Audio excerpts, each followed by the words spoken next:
Jeg var ellers lige inde og finde kameraet, Sonja, for at filme dig skramle. Lige pludselig så bliver det for spændende. Sonja er nemlig en rigtig skramler. Lige nu har hun haft mysliposen, og den har bare været så dejlig, men så kan Sonja godt blive sådan lidt, hun bliver sådan lidt overivrig. Hun bliver så anspændt, hun bliver så spændt i hele kroppen, at den diger. Og så trænger hun nogle gange til bare at få en sut og sidde og slappe lidt af, ligesom hun gør nu. Sidde og hænge lidt, ikke også, Sonja? Ja, sidde og slappe lidt af. Ja, bare få lov at sidde og kigge lidt og tænke lidt over tingene, ikke også?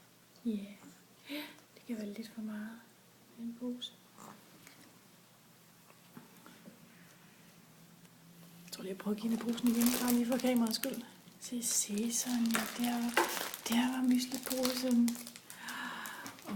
Så røg sutten ud af munden. Den myslipose, den er bare god. Ja, den skramler så dejligt. Og den bliver bare undersøgt.